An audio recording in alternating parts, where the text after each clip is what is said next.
Good evening. We are here this evening with Dover International Raceway and Miles, the monster, here in Dover, Delaware, with the CIL Premier Series this evening. Up in the booth with me is Zach Lindler. And Zach, going to be about 130 laps here at Dover tonight. We've seen a lot of tires on display, and these drivers trying to get used to hustling that fixed setup in the next gen car around here. What are we thinking? What are we thinking for tonight?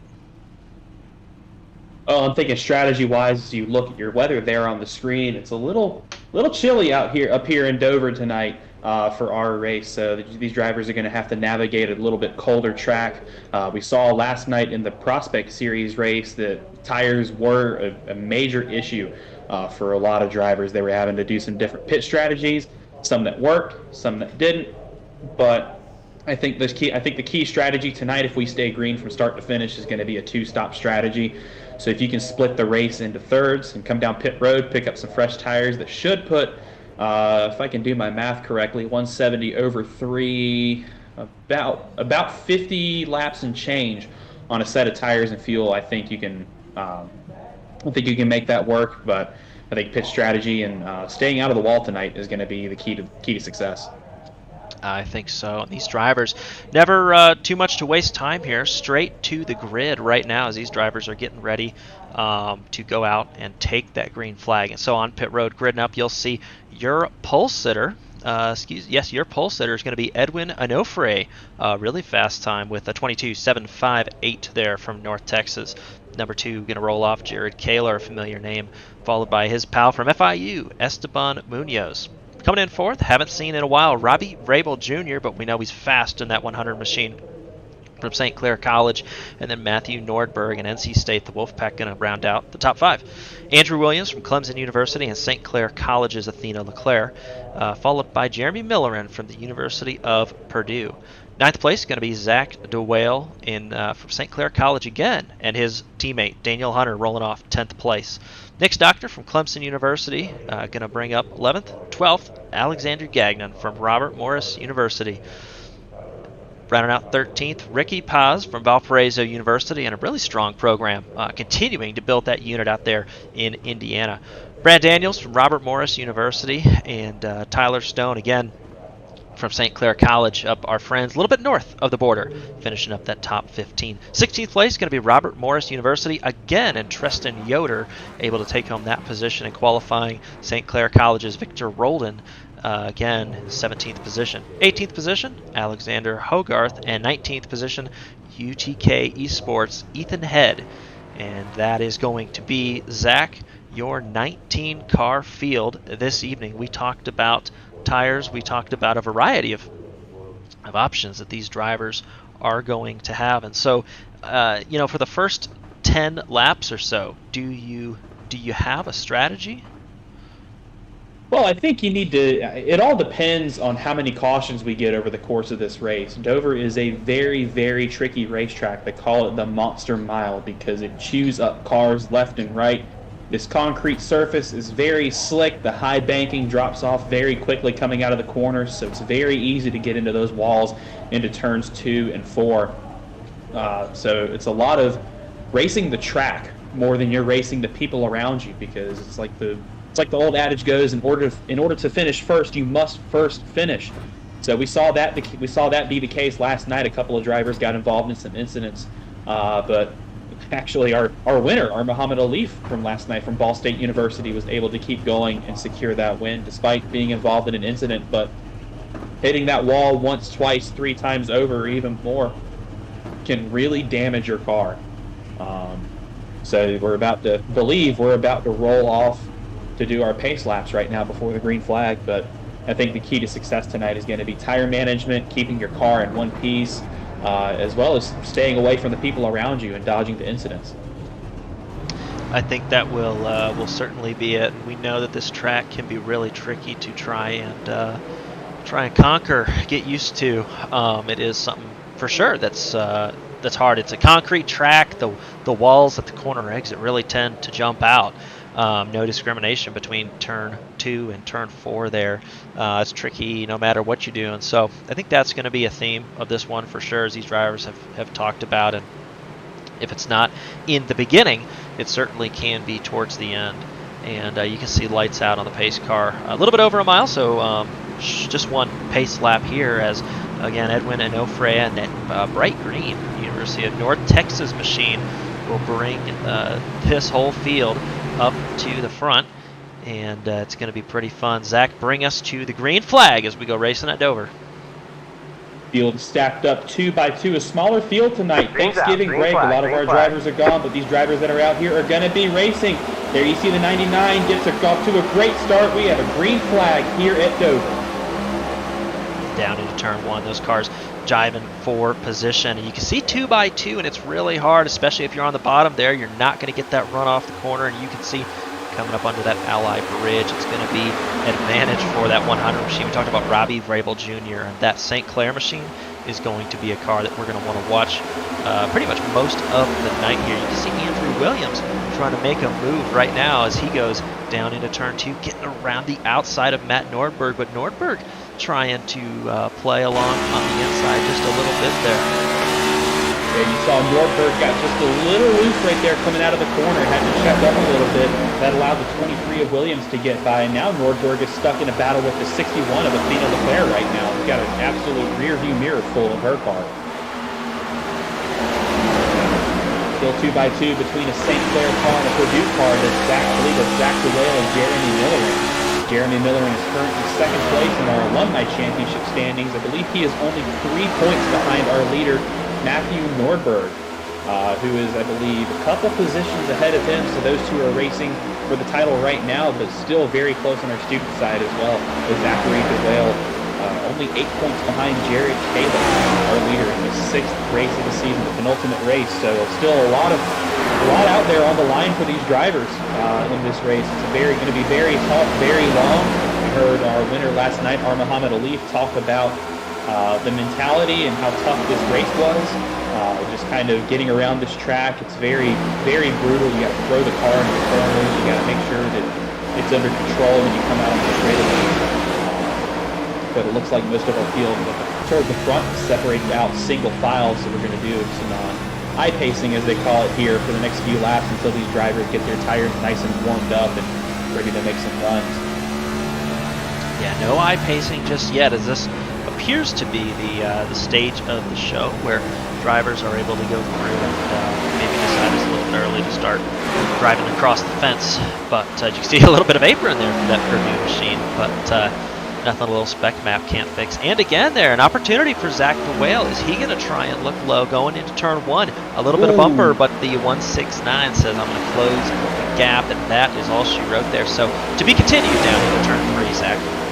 Yep, to be continues indeed. It looks like the 02 got a really great run right there out of turn 2. You usually don't see that out of the bottom, and he just blisters by the 169 of Jeremy Miller in right there. So Zach DeWale will take that. I believe that is the battle for the 8th position that we're looking at right there, and he will put a gap between himself and Miller in behind. Zachary DeWale, a runner-up finisher from last night, had a great race. He was able to secure the Prospect Series championship. So congratulations to Zach DeWale and St. Clair Colleges. We got a problem. I believe it's in turn 3. That's the 49 of Daniel Hunter around, and a couple of other cars collected, and we have an early race caution here at Dover. Yeah, we knew there was a little bit of a risk for that as these drivers try and get caught back up to the pack.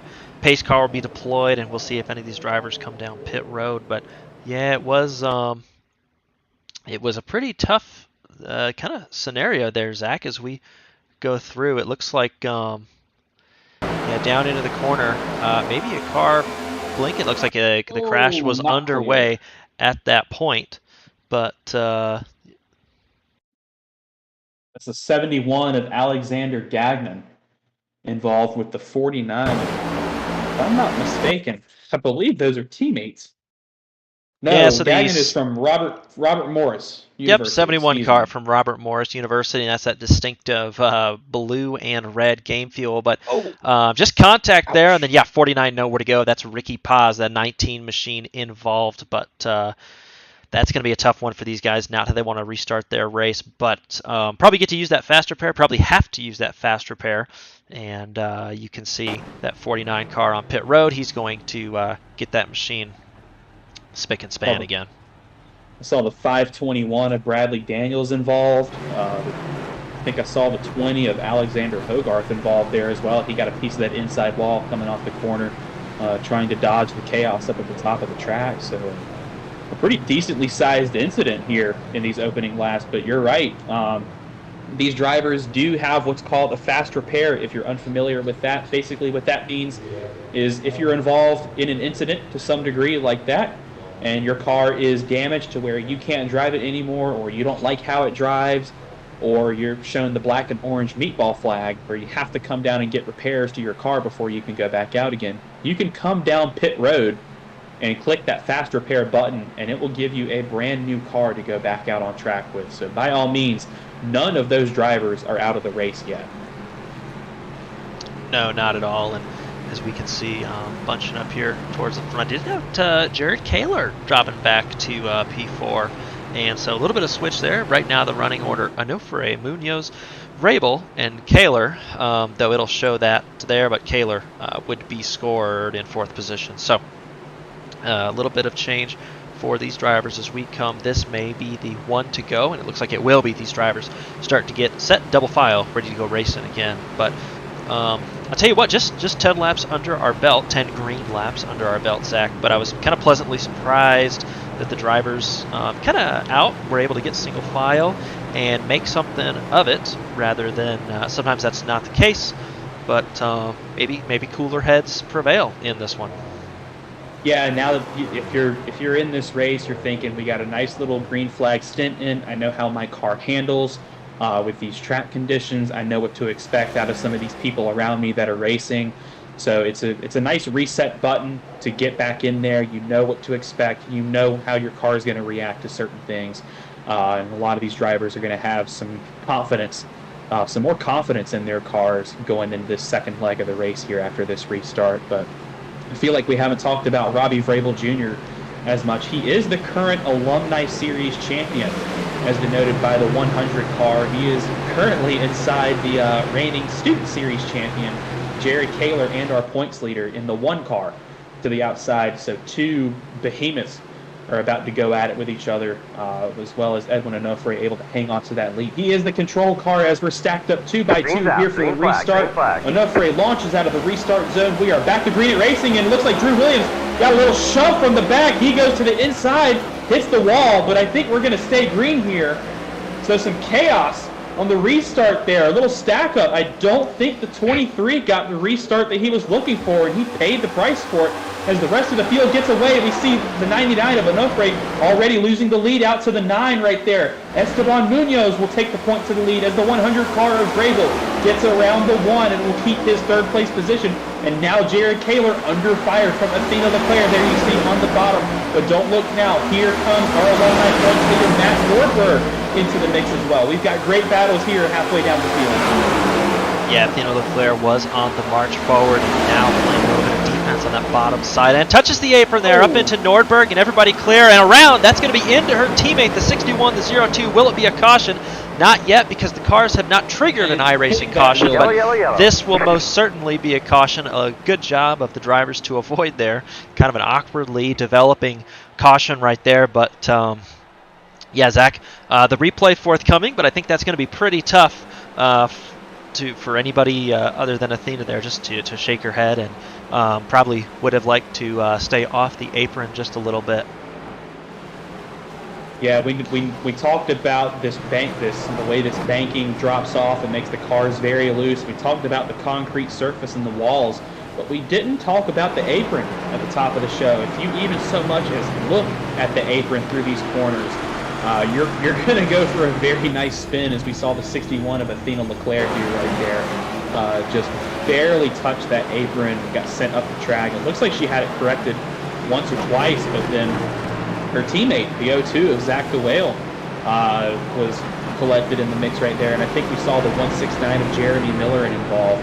So it looks like some of these drivers, there's the 02 of DeWale coming down pit road now. I think he's he may have burned up his tires trying to avoid that wreck, or he's coming for his fast repair. I think I do see some damage to the front bumper right there. Yeah, he does have the left front damage, but we'll see. Man, it feels really early to try and use that fast repair. You can see on the outside a little bit. So yeah, in the wall, left side, right side. We'll see what he decides to do as he comes into the pits, gets that car turned right side up. But yeah, with 20 laps under our belts when we go green, probably early for me personally to use that faster repair. But man, if you don't have the pace, Zach, it's not going to matter. Yeah, and I think that choice may be out of necessity and not really a choice. As there you see the 23, the Clemson car of Drew Williams coming off a pit road as well. I think he may have gotten 4 fresh tires and a faster pair. But a couple of updates coming out of race control here for that first caution where we saw the 71 and I believe it was the 49 involved. The car number 71 has been given a strike for that. He received an end-of-line penalty for that most recent restart. And for this most recent caution, the 61 of Leclerc has received the strike as well, and she will receive an end-of-line penalty. So 2 early cautions already, and I think the strategy for this race for a few of these drivers has been blown wide open as we're going to get another look at this incident right here. As there you can see, yeah, 61 just got loose off the corner, tried to correct it, overcorrected into her teammate. And how about good moves there on the bottom? Quick hands from the 124 and the 521, that's Stockner and Daniels, to get around that crash. But sadly, she collected her teammate, Zach DeWale, who is in the championship hunt, mind you, Jeremy Miller, and who is also in the championship hunt for the alumni, on the alumni side as well. Yeah, that's pretty tough. Tough there, but it's still early in the race and able to maybe have an opportunity to get that to work there as you ride on board with DeWale. Pretty tough there, and he really hoped there was going to be the parting of the seas up to the right, but not much to do there in that scenario. Pretty hard to come back from that. So these drivers are going to try and get back set, and yeah, nothing a little fast repair can't fix at this point in the race, but that's not in their playbook, but they'll now be on an alternate strategy as far as pace and fast repairs.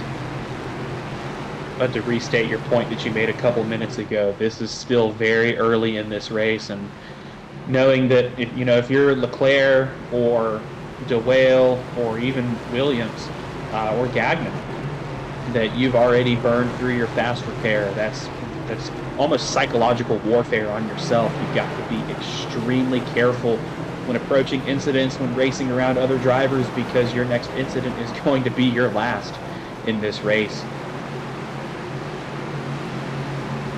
Yeah, for sure. The mulligans are all done at that point. But tell you what, I think it is time to start thinking about getting ready. The lights are off. Pace car's coming around turn 2, so they'll have a couple moments to get figured out on how they want to position themselves. And man, it's something that we'll have to see, Zach, is we've got some of these drivers with brand new tires who've just pitted. We got some of these drivers who have about 10 laps on their tires, and the majority of the drivers are going to have about 20 laps on their tires when we go green. So we will have a nice little experiment to see, maybe how crucial is it to have those fresh tires, and what is the lap time fall off like. That'll be something to watch. But right now, Esteban Munoz from Florida International University going to be your control car to the line. Once again, re-racked 2x2. Esteban Munoz, the FIU machine, gets a great launch right there out of the Geico restart zone. Once again, green flag here at the Monster Mile. The leaders pretty quickly to single file themselves. Maybe that's the fastest way around. Further back in the pack, not so much, as those drivers try and negotiate how they can get a couple spots here. The restart always best to get some spots. You can see Nick Stockner from Clemson University in that 124 Daikin machine down, trying to get around that 71 car. We know 71 got to be a little bit careful, has one strike already on the evening. And I'll tell you who else wants to get through this pile is the 23 car. Had a really tough start. That's Andrew Williams, who was able to come back. He's trying to work his way back up the field after a bit of a snafu on the previous restart. You can see actually one lap down there. So whether he gets the lucky dog or gets back, he would be in position for the lucky dog should the yellow come out. But I'm not sure if that's in his playbook or not. So Andrew Williams going to have to try and figure out his best strategy for the race. Meanwhile, back up front, these drivers really have, Zach. They've really taken to heart. They've decided to just kind of be a little bit patient, or maybe it's pretty hard. I will say Dover is a really hard track to compete for extended periods of time, side by side. And so that could be also what we're seeing a little bit of as far as drivers trying to be a little bit smart. Josh, you mentioned right before the caution, or right before the restart there, talking about tire degradation and lap times. Well, if these drivers watched last night's prospect race, and we do have a few drivers in this field who competed in that race. Zachary DeWale, Edwin Onofre are current third place runner right now. Bradley Daniels up there in the top 10 as well. They were able to compete in that race, and they learned a lot about tire degradation. A couple of things that I noticed is that your tires, you can abuse them for about 5 or 6 laps when they're brand new and do whatever you want with them. But as soon as that 5 or 6 lap window closes, they start falling off like it's driving off a cliff. Your lap times will go up and up and up until about lap 20, where you'll level off and running about a 25 lap. You'll start the stint running 23.5 second laps, and then that number just keeps growing as the tires fall off, and then finally your tires will just go to finally level out to where you can drive comfortably, but still very, very slowly around this track compared to where you started. So a lot of these drivers, I think, have got that in the back of the mind of, yeah, I could make these moves, I could get that position, but using up those resources now is going to mean that I have less later on. We saw a couple drivers last night. So these drivers up at the front of the field, they're being very, very smart about managing their resources. I just need to stay with the car up in front of me, so that I'm not getting punished later on down the road for these mistakes. And now we see Jeremy Miller battle for I believe that's third place right there is Esteban Munoz coming under 5.99 of Edwin Onofre. Robbie Grable Jr. has rocketed to the lead right now. He's got about a 3/4 second lead over the rest of the field right now. There you see the 9 of Munoz, the 99 of Onofre, and the one of Kaler, and now I believe it's the 169 of Jeremy Miller coming into the mix as well. So somebody lit a match underneath the seat of the 169. He thinks there's going to be another caution here coming up because he's using up those tires and marching to the front of the field. He really is. I'll tell you what it was the 0-2 was pushing him for a while. We showed a little bit to our viewers of that battle, but yeah, 5 cars in a blanket. That's the FIU machine and the North Texas machine. UNC Charlotte trying to look underneath in that 99 car, maybe take it away for the Boilermakers behind. Yeah, the block from Purdue, and now he's going to scoot down. So actually Kaler went up to block, and I don't know if it was intentional or not, but it worked out pretty well for Purdue. Can they close the door? Not going to happen off turn 4, and to the line it's going to be slight advantage Jared Kaler. But man, this is these boys are racing.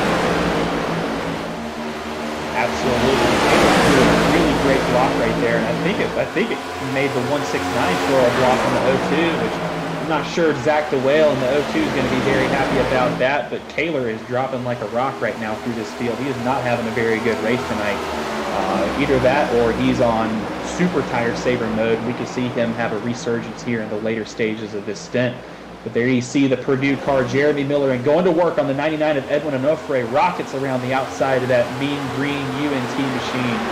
As now the 99 will fall into the clutches of St. Clair's 0-2, Zach DeWale, who will go around the 99. So the 99 may also be playing conservatively here, or he might have an issue. He might have caught the wall, or he may just be out of tires already, defending that lead from Robbie Grable. Yeah, and I'll tell you what battle has not subsided is Purdue and St. Clair College at the front-running SCC car. And I'll tell you what, on the on the topic of Onofre, a little bit loose there from Purdue, as he goes into the corner. It's going to be the outside line for Zach DeWale, and you know that Jeremy Miller is going to try and make that as tough as he can, but I think he's giving it up, so that is going to be an advantage to the 0-2 machine. St. Clair College gets around the Purdue Boilermakers here on lap 34 at Dover, and that's going to be pretty quickly an opportunity to set his sights forward. The Whale just put a huge gap on Millerin right there coming out of the corner. So I think Millerin might be seeing the effects of that tire degradation. And there you see the FIU 9 machine of Esteban Munoz got a little loose right there, and he had to back off through the corner. That allowed the O2 to get by, and here comes Millerin to the high side. But already, Josh, I'm seeing a couple things. Very loose again. There's the 9, so he might be having tire issues. He's going to lose a ton of positions through that. I think that might drop him out of the top 5. Yes, it will. But last night, something that I noticed is that a lot of these drivers were running that middle groove. A lot of the drivers tonight are running the bottom. So maybe different track conditions, a longer race length, are having some effect on the driver's strategy here. As there you see a great shot out of the front of the 124 right there, looking at this battle with the 076 and the 9. We're still side by side here out of turn 2 on lap 37 of 133. So, very tight racing here as these tires continue to go away. Yeah, it is, and I'm trying to think about why that might be. A big contact for the 124, and actually the 9 car diving down low underneath. So the 9 car really having a tough time, Zach. I think he's ready for new tires. If anything else is not wrong with that car, as you can see that Robert Morris machine trying to move around the outside. And will it be 3 wide? No, it's hanging in there. 20 car, St. Clair College, followed by Robert Morris University again. So a couple paint schemes from Robert Morris University, but nonetheless, those drivers getting competitive here as this FIU Panther shows a little bit of woundage. But these drivers, again, up at the front are spaced out a little bit, but it's not too far. And I'll tell you what, the Zach DeWale machine actually has taken over in front from Robbie Brable Jr. So 2 cars from the same team trying to see if they're going to run maybe a strategy, a rabbit and a hare strategy, excuse me, a tortoise and the hare strategy, or if they're on their own free-to-fight team orders. So storyline there to be watching, but yeah, battle still up and down the field. These drivers trying to save their tires. It's probably faster, Zach, to run that low line. It is going to eat into your tires more, but sometimes we see in the Premier Series strategies that can be a little bit more aggressive than we're used to in the Prospect Series. So these drivers choose the fast way around and deal with the consequences later. Yeah, you're right. I think these drivers, with this being the penultimate race, round 6 of 7 in the College Cup Series, it's crunch time for a lot of these drivers. Most of the field here is locked in some degree of a very tight championship battle, whether it's for the actual championship. I'm looking at our alumni points. The top 5 all have a very, very good shot at winning the championship. Matt Nordberg is your leader. You can see that 076. NC State machine. He is your alumni points leader right now, but only 16 points back is 5th place Nick Stockner, who's going to look underneath the 076 right there, gets a little tight into the corner, washes up into Nordberg. Very great defensive maneuver there from Nordberg to avoid some sort of incident right there, but Stockner going to take all the points he can get in this championship battle. So no holds barred in this race we're seeing so far. The drivers are willing to get very aggressive, use up these tires to their advantage to try and get every point they can out of this race. And speaking of tires, I do believe our pit window has opened for the first pit stop. This window opened about 2 or 3 laps ago, and I can see it close just before the halfway point at lap 60. Yeah, as you can see, some of these drivers having a lot of laps on the tires as we're about lap 45 or so now. So drivers like Millerin, DeWale, who picked up those tires early, they do have a distinct advantage here as they go across some of those drivers. We saw the pace, the early pace of an Ofre from Paul Kaler as well near the top there. But just with 44 laps on those tires, really hard to get it done. And Zach, I suppose Robbie Bravo benefiting from not having to fight in that middle part of the race. So far, he's been able to keep those 45 lap tires and keep them up. But yeah, certainly some amusing stats to keep in mind as we get through this one and measure kind of how many tire sets do you want to leave on the car, even if you know, a caution with 15 or 10 to go, I might hang on to a set in case of a green-white checker, Zach. Yeah, I'm gonna start looking at some of these drivers' lap times right now. So I'm looking at fourth place Jared Taylor, who's kind of coming back up through the field after really struggling on that restart. He's running anywhere in the range of 24.5 and 24.6 lap times. And then let's check out our leader, Zach DeWale, his lap times. Pretty consistent, actually, a little bit faster, a couple tenths faster than Kaylor these last few times. 24.3, 24.4. You see how Robbie Vrabel Jr. is doing, but you're right. Vrabel has definitely been able to preserve his tires a little bit, not having to fight the people that are around him. He hasn't been locked in battles for position. I think he may have been team orders into letting the O2 by for the lead so that he can secure those sweet championship points over Jared Taylor. But Robbie Vrabel is running about a tenth of a lap slower than Kaylor right now. And as for Jeremy Millerin is running also about a tenth slower a lap than Kaylor. So Kaylor looks like he might be having some difficult times getting around this Purdue machine of Jeremy Millerin. Driving a brick wall right there. Although we've seen before this season how Jared Taylor can get stuck behind brick walls right there. He had that great fight for the win with Zachary DeWale at Texas, where he just could not get around the O2 of Zachary DeWale and won off of a great restart on a late race green-white checkered caution. So Jared Taylor's still going to throw everything he can at the 169 to try and get around, but Millerin putting on a defensive masterclass right now to keep that number one behind. And I think I know who's enjoying this the most is those two St. Clair drivers up in front of them, the 100 of Vrabel and the 02 of Zach DeWale. I believe, Zach DeWale has pulled out to about a 3.1 second lead over third place Jeremy Millerin right there. Taylor obviously right there on the bumper of Millerin. Yeah, it is. That's got to be one of the most daunting mirrors in CIL is Jared Kaylor and the UNC Charlotte team trying to get around, fill up your mirror. But doing a really good job right now is Jeremy Millerin so far. And man, looking low. You see Millerin just into the corner a little bit earlier, trying to cover off that move and block that with the Boilermaker Chevrolet. But yeah, certainly a really good battle to watch here. It's generally quite good between two good competitors. Some differing lines I'm seeing right now between these two drivers, and I want y'all to watch this.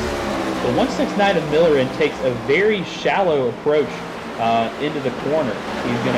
Now there you see the one makes the move, presenting the attack against the 169 of Millerin, and he's going to be able to drive around the inside of Millerin right there. But Millerin is doing what we call diamonding the corner. So he's actually taking two apexes through the corner. He enters very shallow apexes right at the beginning of the corner, washes up the track, and then apexes again as he comes off the corner to try and get that car pointed as straight as possible to get on the gas earlier down the straightaway. But Jared Kaylor taking a very traditional line through these corners with a single apex in the middle to try and make the corner as wide as possible to carry that momentum and speed. So some different strategies we're seeing from these drivers locked in a battle together already.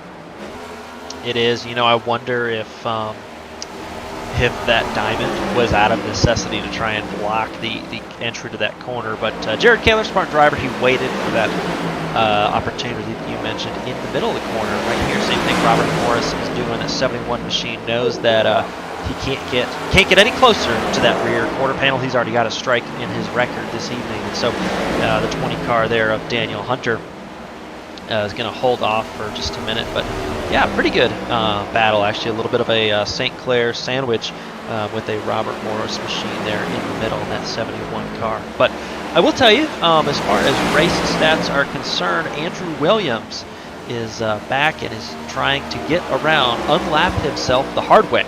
Going to have to get around the Purdue machine, the St. Clair machines after he gets past the Charlotte machine right there, UNC Charlotte. So see if that Tiger Paw can make his way around. But as you can see in your shot, that's going to be a pretty tall order. I suppose he would enjoy a yellow right now. But I don't know. I'm kind of enjoying this green flag racing, Zach. Yeah, I'm loving this right now. And one thing I just noticed, Andrew Williams and Nick Stockner, the two Clemson cars, are the first cars one lap down. And I do believe Williams has been team orders around Stockner right there to get in that free pass position. But he might not be there for long, as Ricky Paz is about 23.8 seconds off the lead right now. We have a caution on track, actually. So Ricky Paz avoids disaster right there, and that is relief for Drew Williams, who's the first car one lap down. He will be the lucky dog. But I want to also bring up the aid of Ethan Head, who may have just made one of the plays of all time here in the CIL for pit strategy. He had just come off of pit road, and I think he got maybe one lap of tires, or one lap of green racing on those tires. So Ethan Head playing some great strategy here. He read that like a book, that caution. As there you see everybody is going to come down pit road for 4 fresh Goodyear tires, fill up some fuel. They are coming down, so scored on my monitor right now, seeing that Andrew Williams is currently scored. The first car 1 lap down, but iRacing will sort that out once these pit stops cycle through. As we can see, all these cars trying to get full service now. Now is certainly the time to make that happen. So these drivers will have a great big race off of pit road. As we can see, the right side's up and the left side's down. And looks like St. Clair College, followed by St. Clair College, UNC Charlotte, and Purdue. Matt Nordberg getting out there, but still 5th place. And so, as you can see, not too much to shake up right there. But yeah, it looks like that caution was for the 124 car, who had a little bit of issue on the scanner, but didn't see too much damage outright on that car. Let's see if we can take a look at what happened there. So it looked like coming out of pit lane and just getting back up to speed. Had taken a pit right there, bouncing a lot, and big trouble into the grass, and actually just just missing the leaders right there, but not quite how you want to come off pit road, but it looks like something that he could recover from. So Clemson University and Nick Stockner are going to put a little bit of bear bond on this Chevrolet, and perhaps back to the point. 2 words: cold tires. Yeah, cold tires and a little bit of grass there, and it is tricky here at Dover to come out of the pits, get that car up to speed.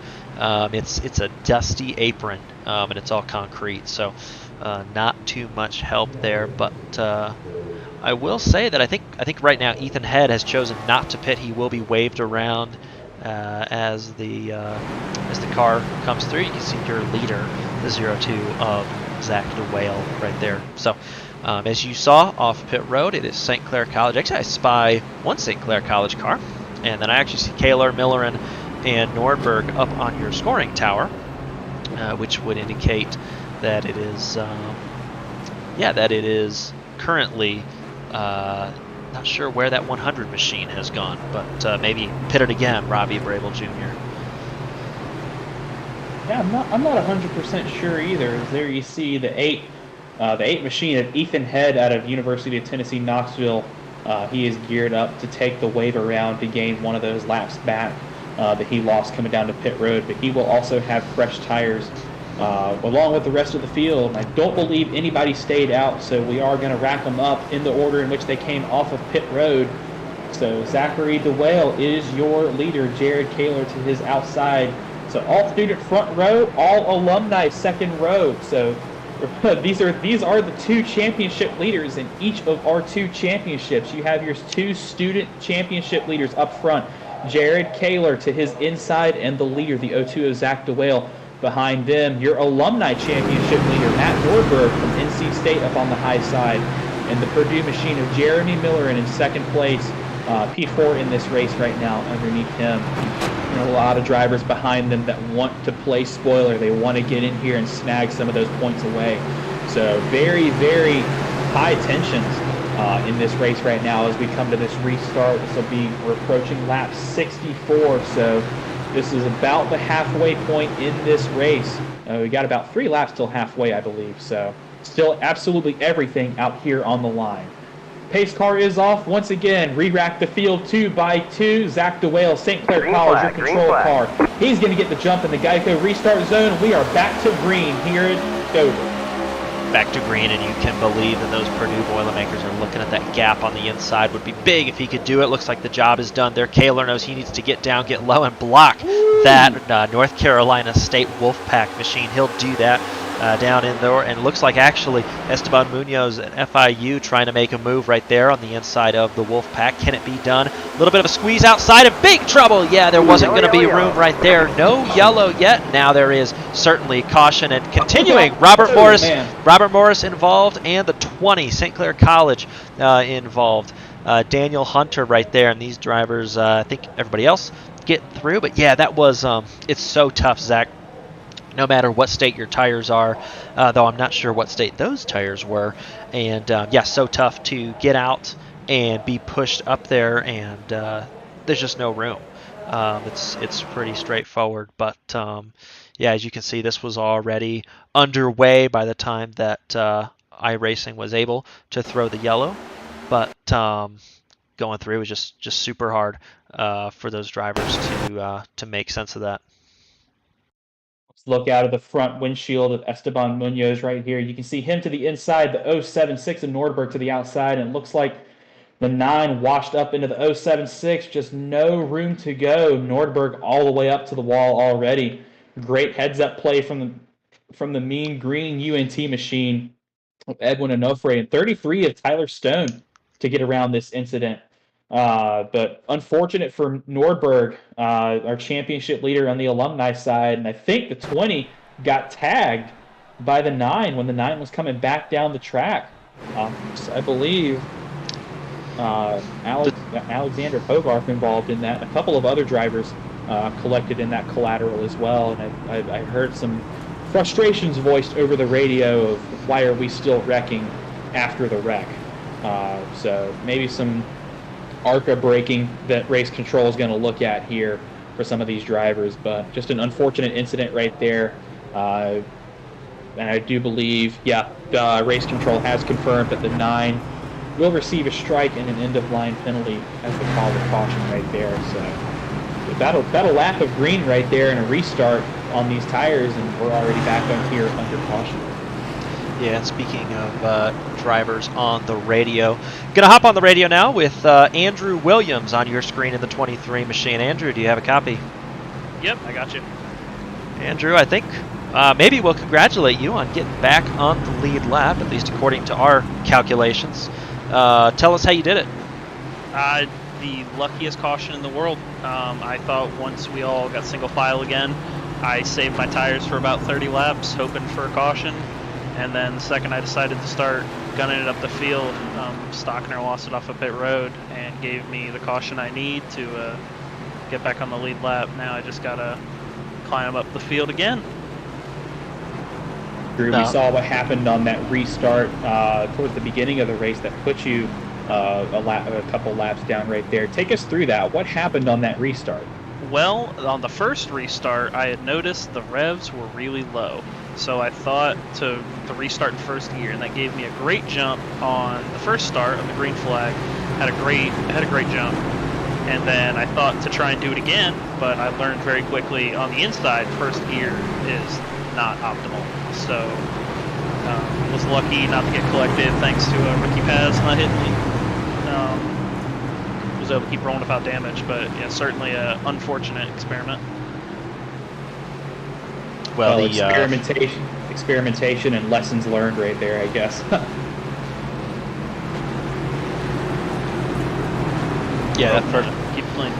First half of the race is the time to do that. Well, good luck, and yeah, nothing you can't do again, climbing your way through the field. So good luck, Clemson and Drew Williams on making your march to the front.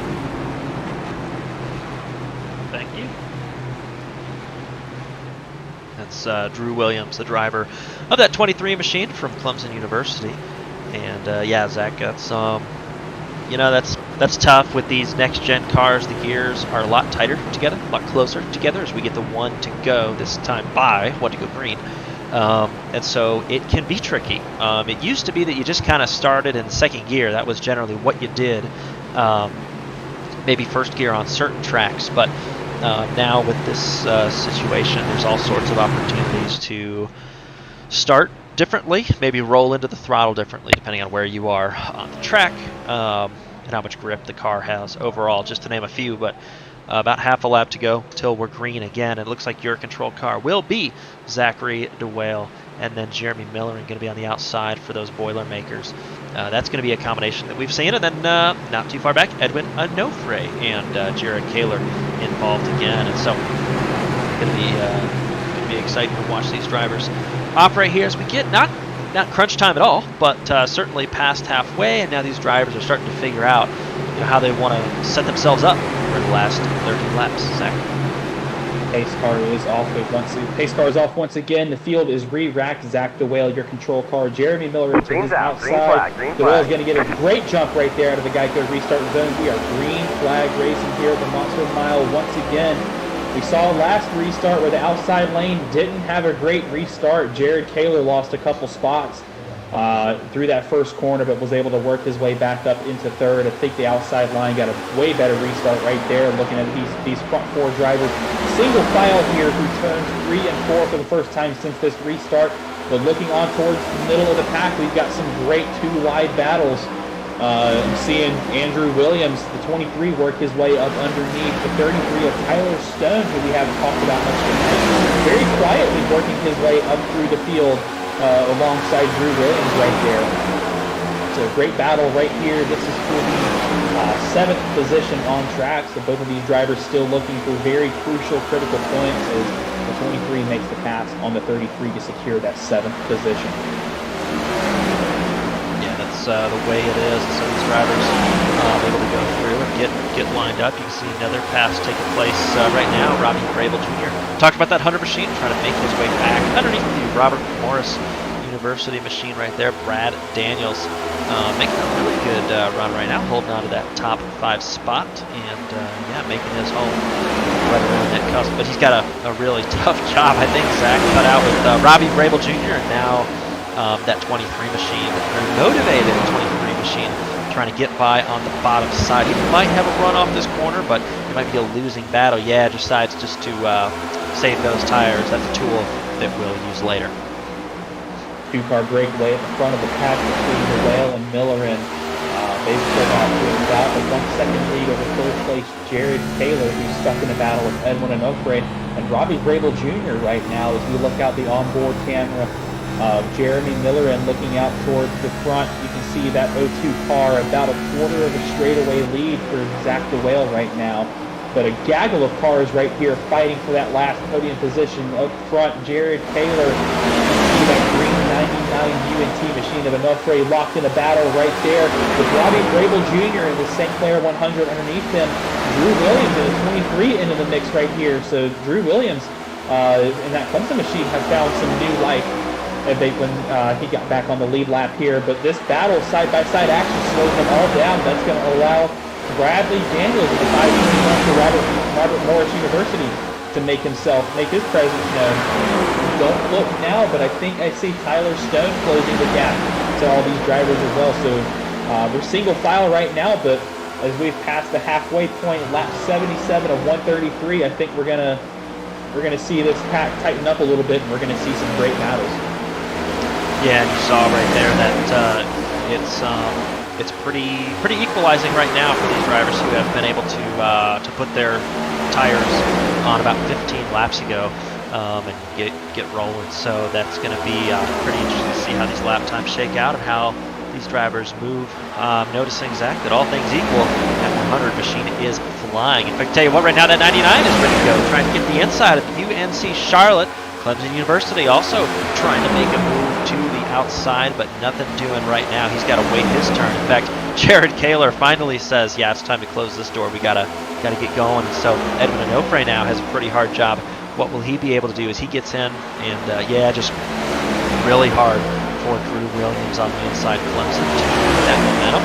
And so off the corner, who's it going to be? It's a drag race down the backstretch. I think it's going to be that 99 machine. And as long as Onofre and Texas, Zach can hold on to that upper line, I think they're going to get a run off that corner just about every time, at least in this stage of tire wear. Yeah, I mentioned towards the top of the show that there's two grooves here at Dover, especially here later on into the run for tires. You've got that bottom groove, which obviously is the shorter way around the track, but there is a middle groove that's about a couple car lengths up off the bottom, and you can see it the next time these drivers go through the corner. You can see the rubber lines where some of those drivers have been running. And there you see Drew Williams taking that middle line and Edwin Onofre sticking to that bottom line.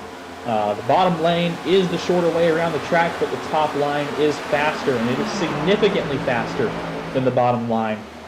And that's going to give you a great launch down the straightaway where you'll be able to stay alongside, if not pass, the driver who's underneath you if you're locked in a battle in the corner. Yeah, and locked in a battle is Ricky Paz and Tristan Yoder. That's Robert Morris University in that brightly colored car, and Valparaiso University and at 19 trying to get through right there is looks like he's done the pass. Ricky Paz is through and is going to try to march on, get a little bit of separation, but I'll tell you who's coming right there is that 49 of Daniel Hunter. St. Clair College is going to try to get the move on. In fact, I see back a pretty good little string of battles right here. That 71 Alexander Gagnon is under fire from Athena Leclerc and trying to size up that Clemson machine. So kind of an equally spaced train right here, Zach, where nobody can really be off their guard. Yeah, full attention at any point on this track. The Monster Mile can claim your car whenever it feels like. One little mistake and your car is in the wall, off the corners, or you're spinning in the middle of the turn. Even when you're coming to pit road, this is one of the hardest pit roads in the College Cup Series circuit. Out of all the tracks that we go to, out of all the tracks this season, all the tracks that we've been to, we've seen some pit road struggles tonight with Nick Stockner bending it, coming out of pit road on those cold tires. But even coming onto pit road, there's not a lot of place to go for these drivers. As we got an incident on the backstretch right here, you saw it right there on your camera. The 49 of Daniel Hunter turned by Tristan Yoder, and a great dodge right there by Ethan Head to stay out of the incident as we have a caution here on lap 86 of 133. So this changes everything. I think we're going to see a lot of drivers come down pit road and grab a set of tires before we re-rack. That will change that, and man, what a tough one that was. That was the 79 trying to, excuse me, I think that was the 71 trying to get through there. But yeah, certainly pretty tricky for these drivers trying to do that. So back on pit road, full action. Now you're right, everybody has decided it's time. Keep in mind the last time these drivers were on pit road, you can see right there, the leaders generally lap 60. Ricky Paz maybe a little bit more recently, but and you can see the leaders or the pit lap cars, going to make their way outside, and a couple drivers who are opting not to come down pit road. But yeah, you can see right here, it is going to be pretty crucial for these drivers to hit their marks, get in pit road, and really come off in a good way. And so yeah, lap 86, everybody coming back down, and that's going to be some crucial information for this one. St. Clair College back off the road. Can North Texas get out? No, late on the jacks, North Texas. And you can see Drew Williams coming through, Tyler Stone coming through right there. Yeah, not a brilliant situation, but everybody back on track and going to try and get some heat back in those tires before we turn them loose and getting into the closing stages or maybe the final third of this race. Zach, I do sense maybe a little bit more excitement in the field.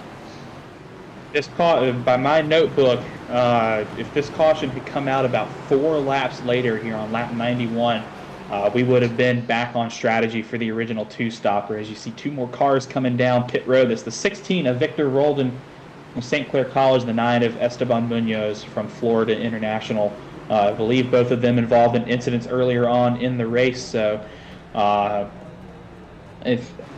trying to see who got the lucky dog this time. I think it was Athena Leclerc. No, it was Nick Stockner who was able to unlap himself. So he is now only 1 lap down from the leaders. So Yeah, tire strategy still very much wide open. At this point, the drivers can make it to the end of the race, but I think once they hit about lap 120, 125, it's going to be very uncomfortable to drive those cars. If this goes green, I think your more skilled driver is the one to save their tires the most. The ones who are able to drive less better handling cars the best will be the ones who come out on top. I think so. And we may have a chance to talk to our lucky dog, Nick Stockner from Clemson University. Got a copy? 10-4, buddy. I do. And feeling good about getting the, looks like 1 lap back by our scoring tower.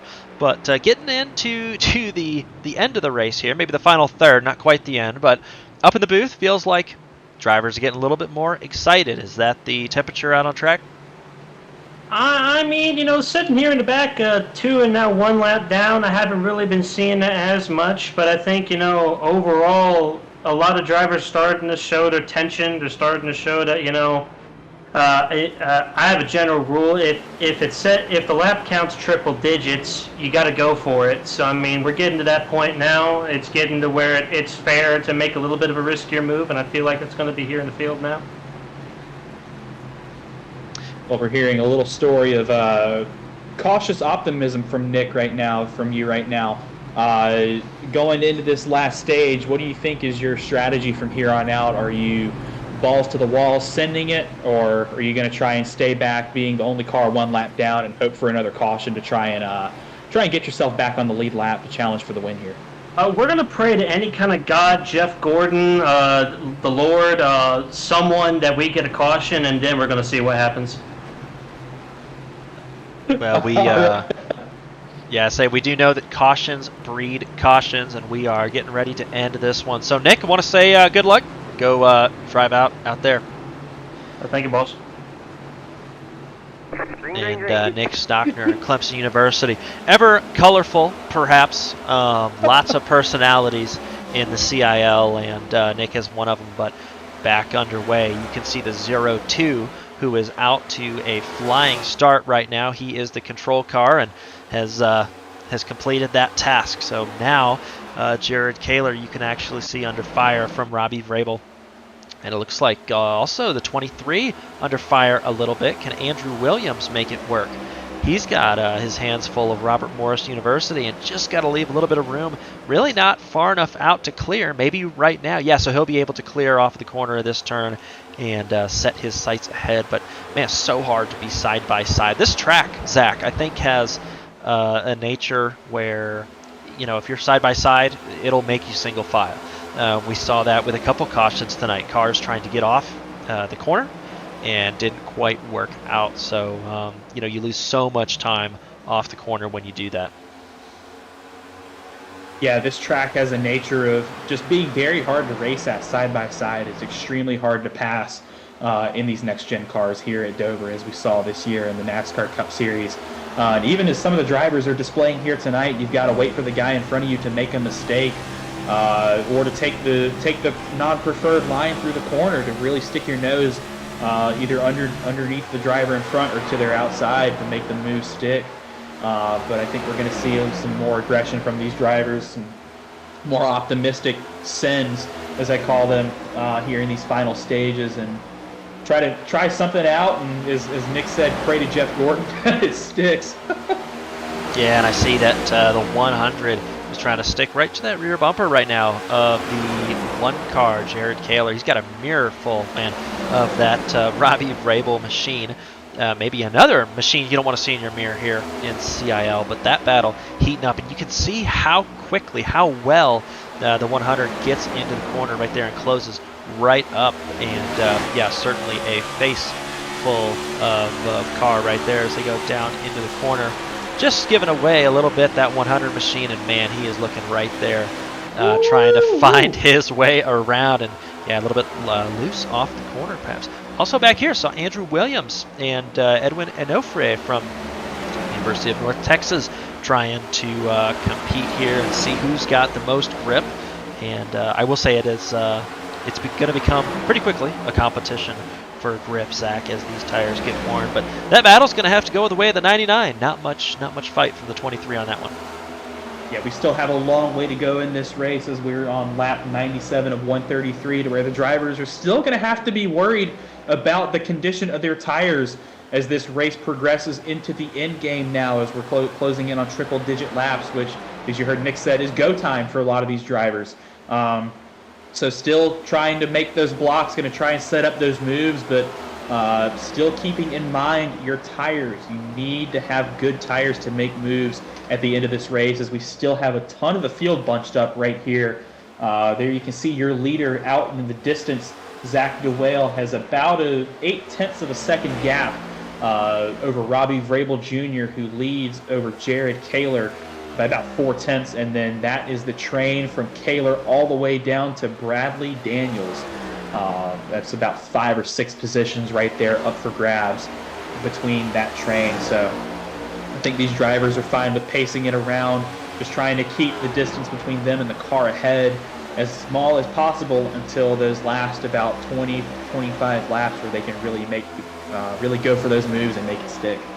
Yeah, and I don't recall that much right front damage on the nose of that 521 machine, so that might be a recent addition. But speaking of damage, we are looking at the 23 and the 99 as they try and compete their way through each other's doors, and the 23 trying to make the move back, so laid off a little bit, let the tires come back, maybe cool down a little bit loose. Yeah, he used up in the wall a little bit. He used up every bit of that car, and you can see this battle has allowed the 521 to catch back up from about 5 lengths back, Zach. So, I mean, there are some tracks that you can kind of get away. A lot of intermediate tracks where you can get away.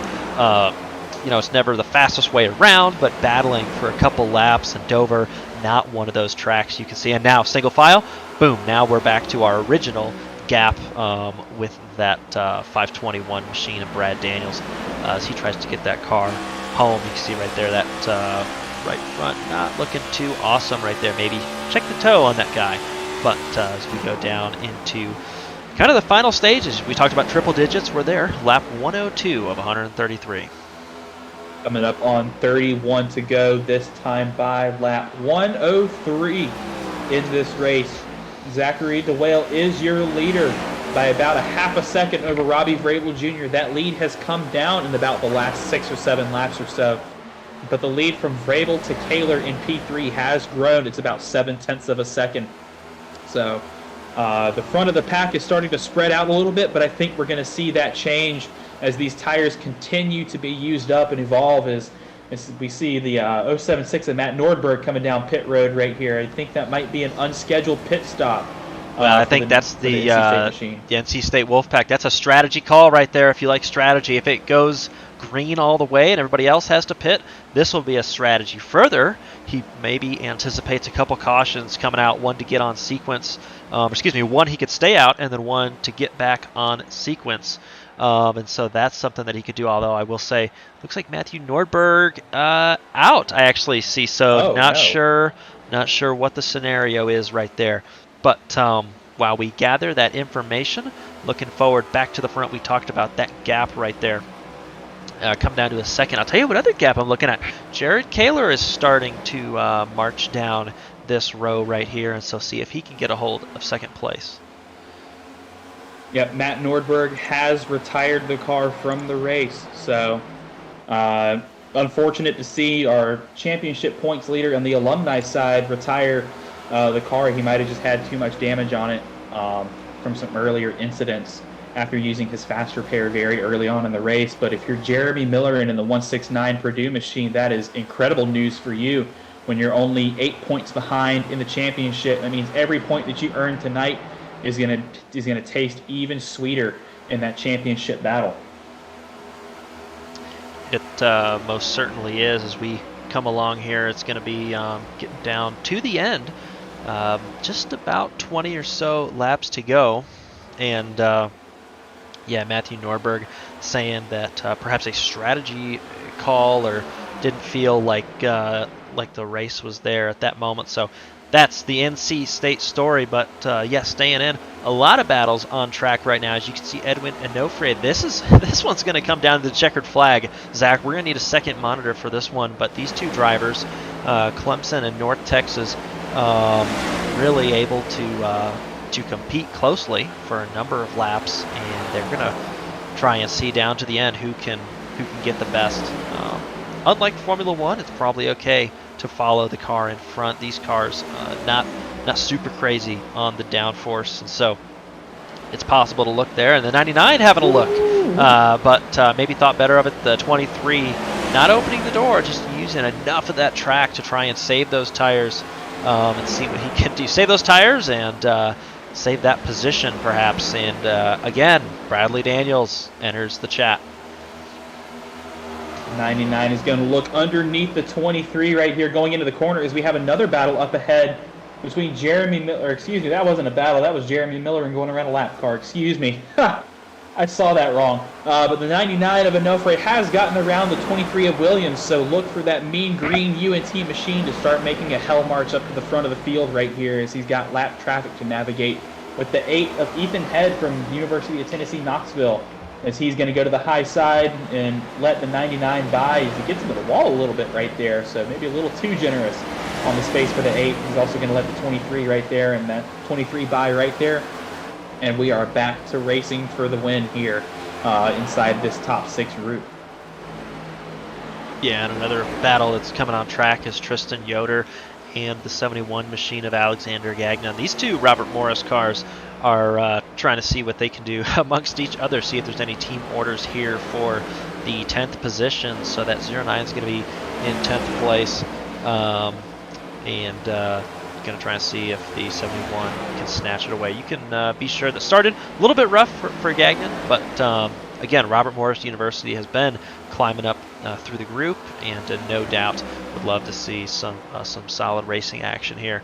But I'll tell you what I see right now, side by side, Onofre is going to try and get around and succeed in passing the Boilermakers, and I'll tell you what, he has checked out from the 23, so has perhaps saved just enough of that car, Zach, and he is off to the races. Robbie Vrabel Jr., next one in his sights.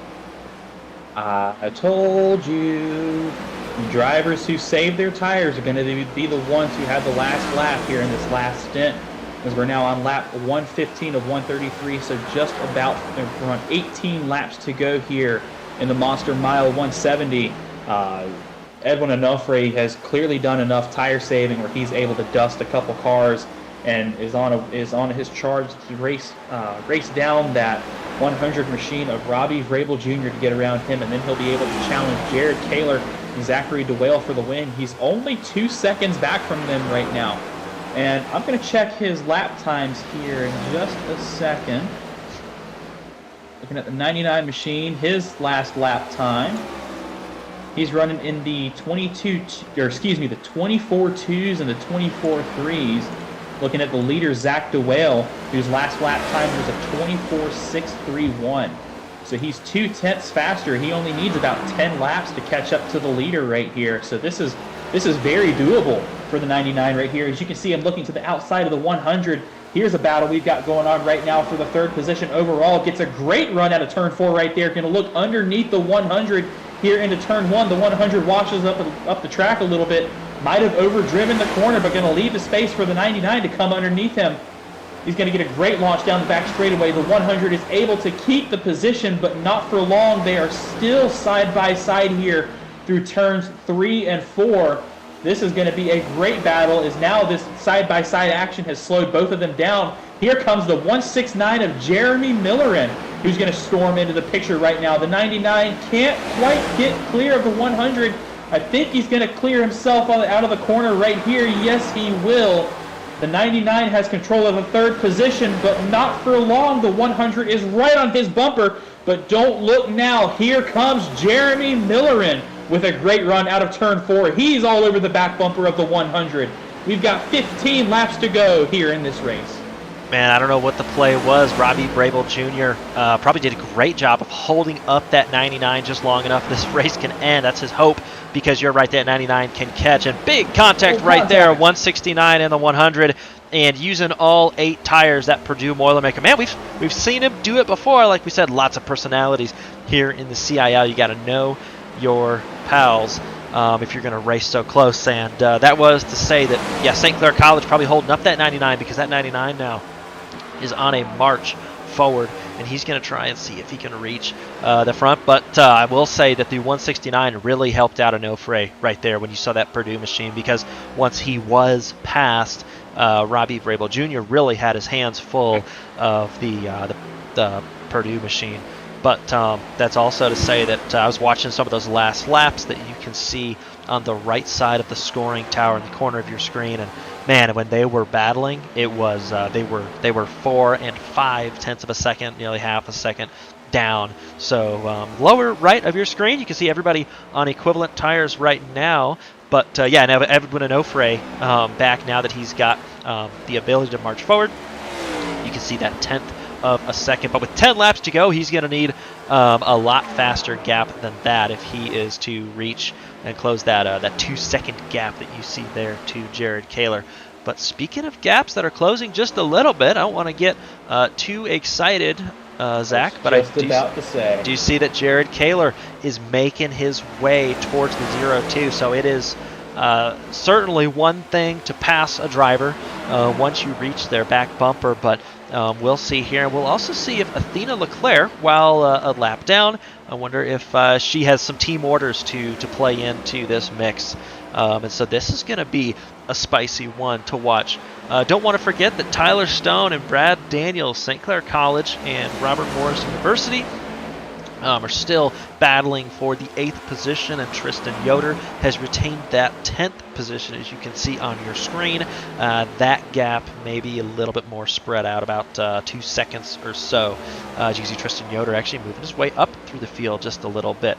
But the gaps that are coming down, man, it's down to 3 tenths now. Jared Kaler, can he and the UNC Charlotte crew get the job done? Can they get, with enough time left, to the back door of that car? Inside of 8 laps to go. This will be 6 to go at the line right here, if I can do math, basic elementary school math. But yeah, this battle up front is just heating up. You can see how great of an entry the one of Kaler got into that corner right there. Was able to chop about another half of a tenth off of that lead. Now down to it was down to a quarter of a second there off of the corner, but the Whale got a better launch out of turn 2. Still holding in between 2 tenths and 3 tenths here for this battle for the lead. This is going to be 5 to go. That time by, we're going to have a heck of a battle. These are your 2 championship points leaders on the student side in the College Cup Series. A little wiggle right there out of DeWale coming out of turn 2. That's going to allow Kaler to close up that gap by about a tenth that lap. So Kaler head down, focused. He is all in the rear view mirror of DeWale right now. 4 to go here at Dover.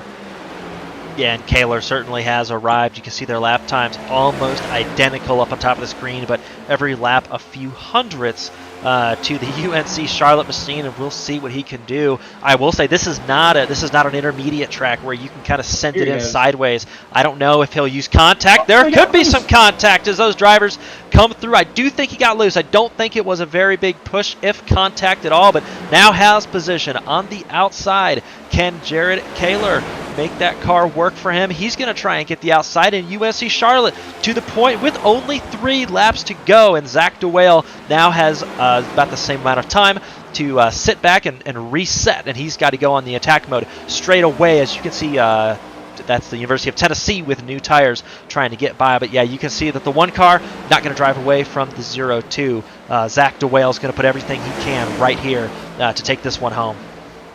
2 laps to go, 1.5 laps to go, 1.5 miles left in this race, and Jared Kaler is out to the lead. And I believe we have seen this before at Texas, a late race battle between the 1 and the 0-2. White flag out in the air here, or excuse me, nope, not white flag. 2 to go here at Dover. I misspoke. I can't do math. That's as right. We've seen all night tonight. 2 to go. Jared Kaler still holding on to a very fragile lead right here. The 0-2 all over his back bumper, but losing time. They'll be approaching the white flag this time by. 1 mile to go at Dover. Jared Kaler out front to win another College Cup Series race. We're going to see if St. Clair's Zach DeWale has anything to say about it. The gap is 3 tenths right now. I think it might be just a little bit too big to do anything, but DeWale is going to send it here into turn 3. Jared Kaler taking the defensive line. but DeWale's not going to have anything for him. Once again, Jared Kaler, a winner in the College Cup Series. He will take the checkered flag here at the Monster Mile. Jared Kaler, a winner for sure. Andrew Williams going to bring it home in 6th place. That was a battle that was narrowing down on track. A ton of drivers taking the fight to the end, but in the end, Jared Kaler and UNC Charlotte. Yeah, that was good game all around from both of those drivers, and what an absolute masterclass, both in the spirit of being able to compete against your opponent, and then, going wheel to wheel and bringing both cars home to the finish line. So awesome from those drivers. But looks like we're going to see the 49ers right now get their money's worth out of those tires. They made them work all night long, and those who are disciplined will be rewarded. So now they get to celebrate.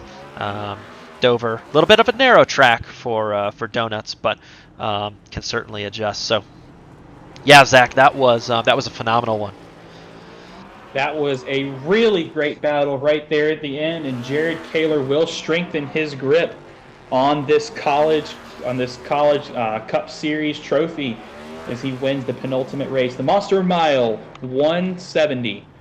He is the winner after a very, very late race pass, and we're going to talk to both him, DeWale, and our runner and our third place finisher, Edwin Onofre, as well as our alumni class winner, Jeremy Millerin, who finished 4th overall. We're going to be able to talk to them here in a couple of minutes. And as a matter of fact, let's go ahead and talk to our third place finisher tonight, Edwin Onofre. We saw last night you finished 4th in the Prospect Series race.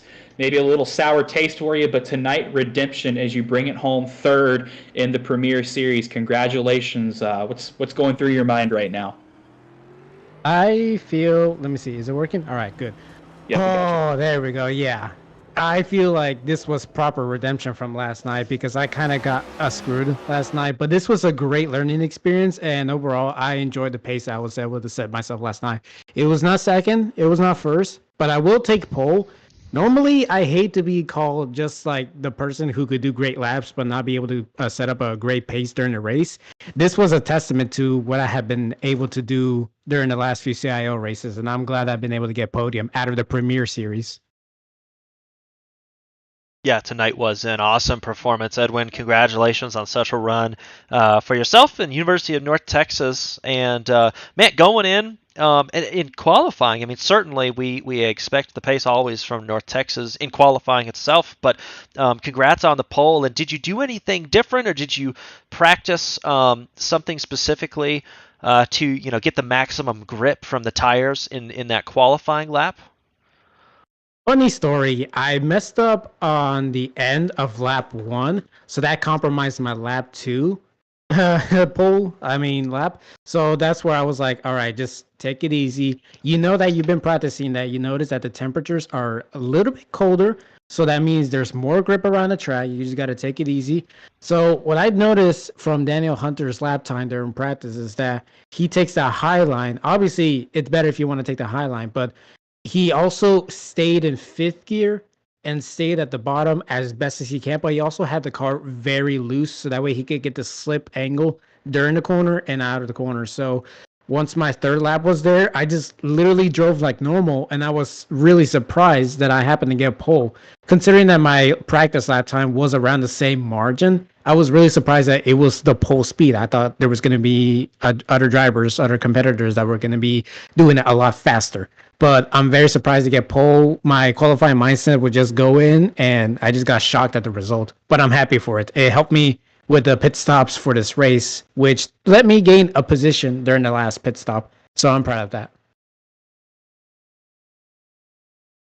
Yeah, you certainly you earned all the results this evening. Congratulations. So before we let you go, is there anybody that you want to give a shout out, give a thank you to? Thank you to the University of North Texas for helping me get to where I'm going to be studying.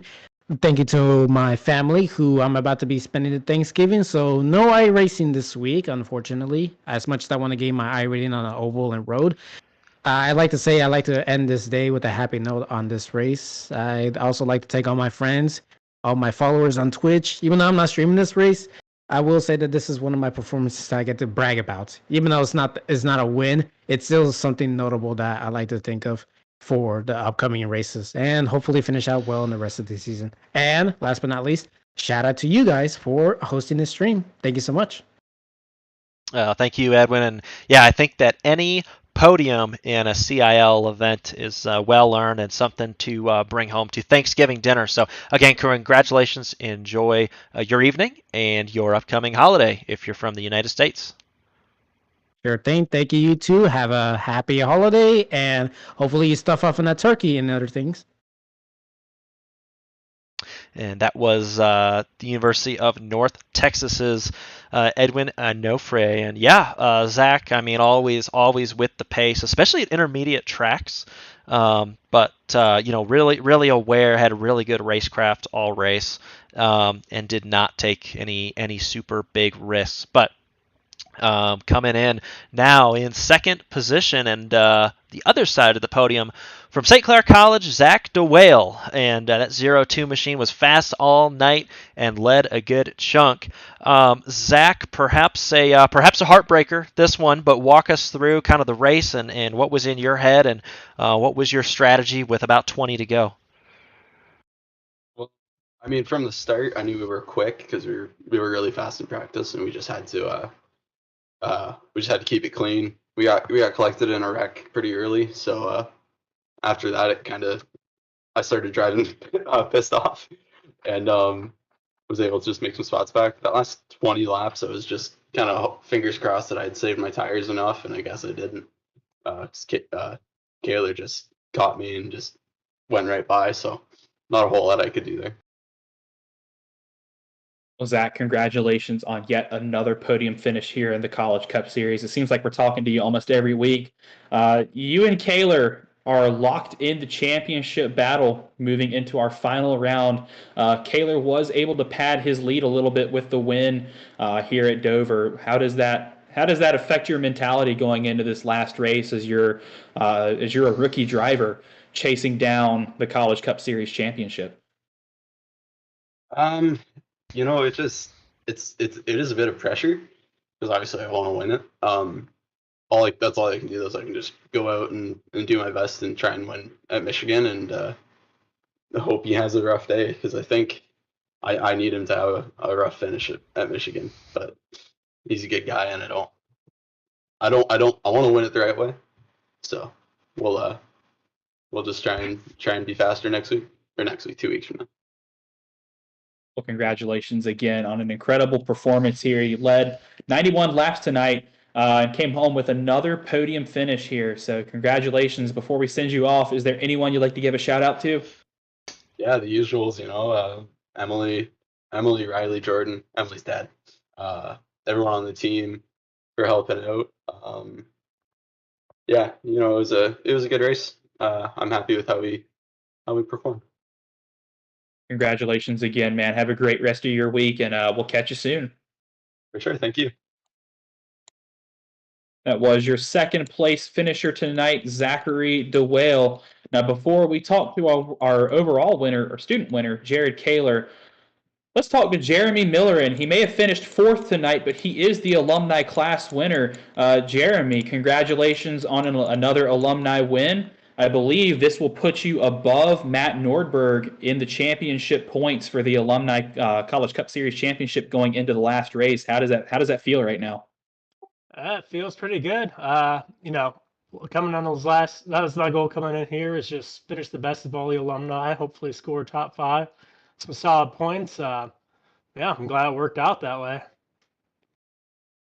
Yeah, congrats as well, Jeremy, and really good run tonight. What was it like out there on track as far as racecraft and tires and cars around? I mean, there was a couple times that you were calculated, a couple times that you think maybe you used a little more than 4 tires. I mean, how did you calculate your way through the pack? It paid off, no doubt.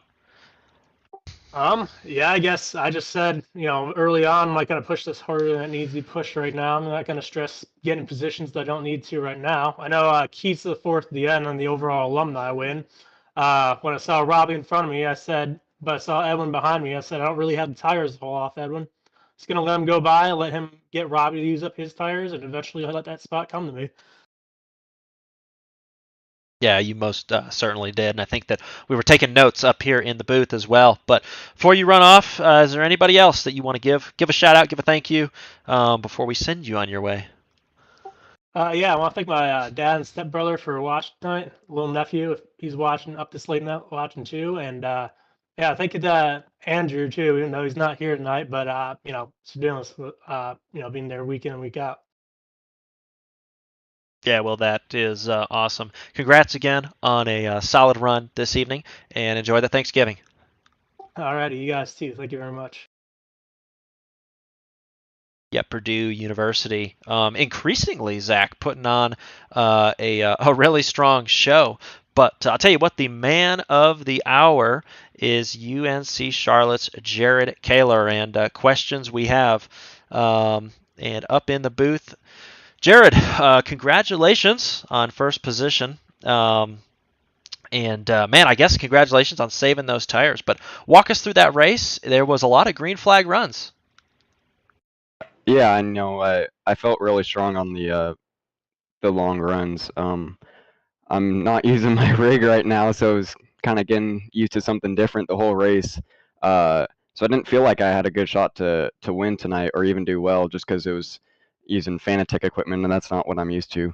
But yeah, I was just once I got the hang of it a little bit, I was just trying to save my tires, and I knew that was what was going to win me the race if it went green. And I was hoping it was going to go green. There was that green flag run where we all pitted, and I was getting on the leaders. I was like, all right, if it goes green from here, I'll have a good shot to win. And some St. Clair College cars, it feels like I'm battling an army out there. It was every time I see a car, it seems like it's one of them. But yeah, that was a lot of fun.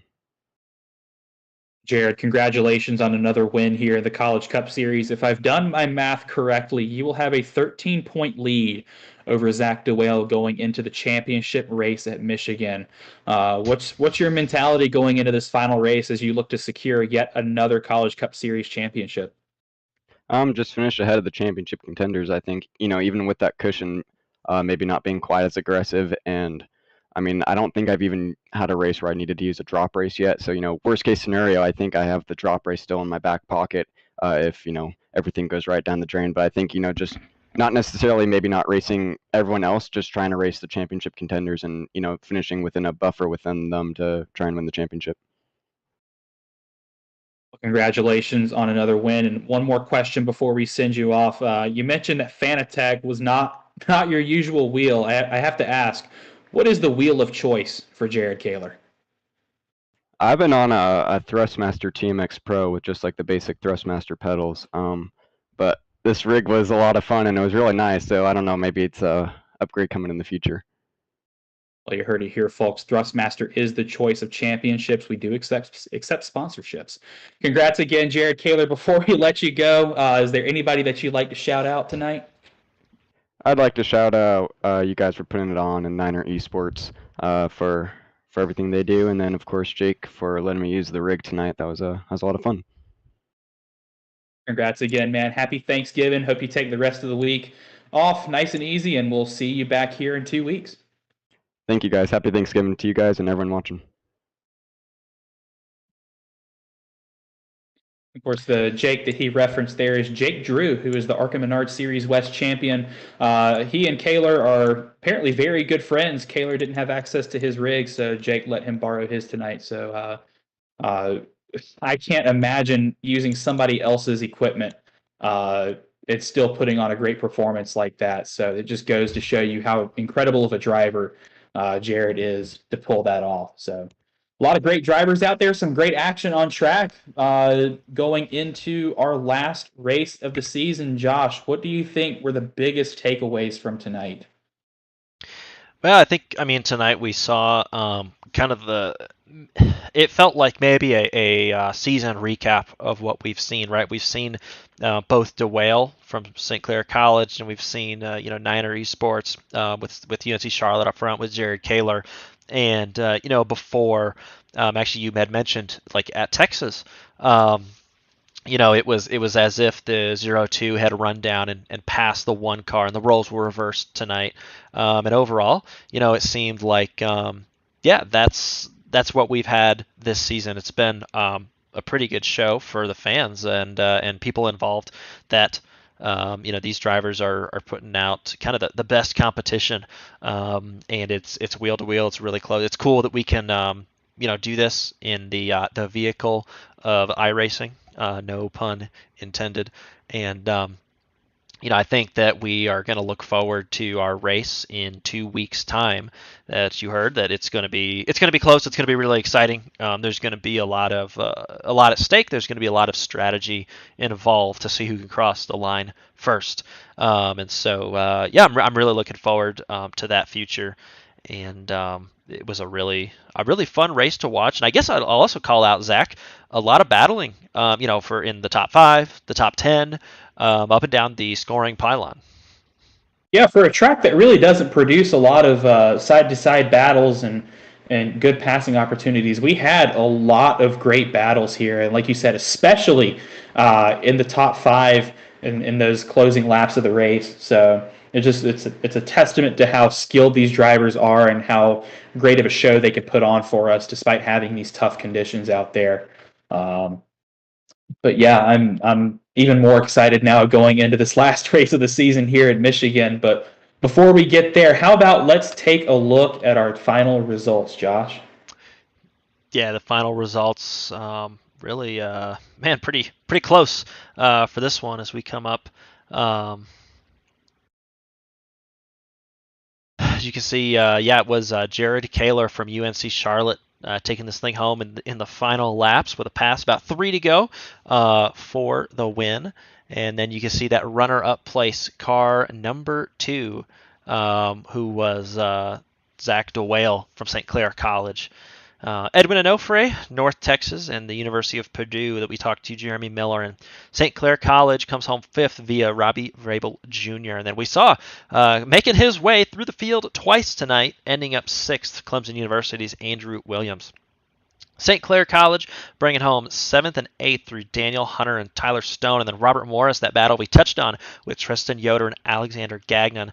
Again, that team improving, getting both those cars in the top 10 tonight. Awesome from Robert Morris University.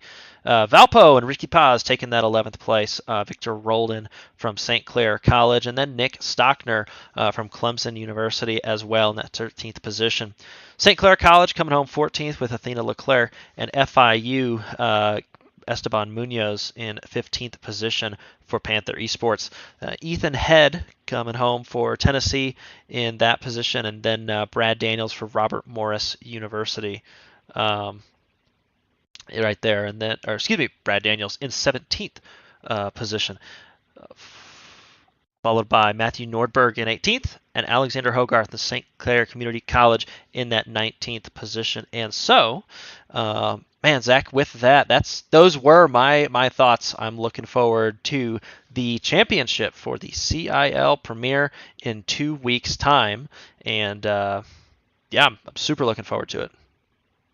Yeah, just a quick look at our point standings. These are unofficial results, by the way, and I'm doing math off the top of my head right here, but not factoring in the drop week. As it stands, Jared Kaler has a 13-point lead over St. Clair College's Zach DeWale going into this last race in the student championship. And looking over to the alumni side, Jeremy Millerin will have a 4-point advantage over Matt Nordberg from Purdue over NC State going into this last race. So 2 very, very close championships, and I don't believe we have seen the student championship this close before in the CIL. Usually it's been a Jared Kaler waltz away with the title, but we got 2 great championships to look forward to here in 2 weeks as these drivers take on Michigan International Speedway for our Championship 200 race. You can catch that in 2 weeks' time at 9 o'clock here on twitch.tv/Collegiate iRacing League.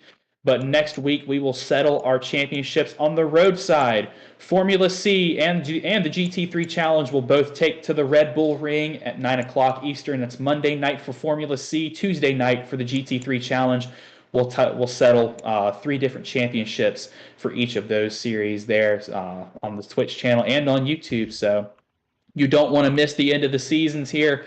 We've got a lot of great championship battles heating up across the CIL, so be sure you tune in and don't miss a minute. And I believe that will do it for us tonight here from Dover International Speedway for our Monster Mile 170. I want to wish you all a happy Thanksgiving this week for those of you who are celebrating. And thank you all for tuning in on behalf of myself, Zach Lindler, my co-commentator and producer, Josh Crane, and everybody here at the CIL. Thank you for tuning in, and we will catch you next time.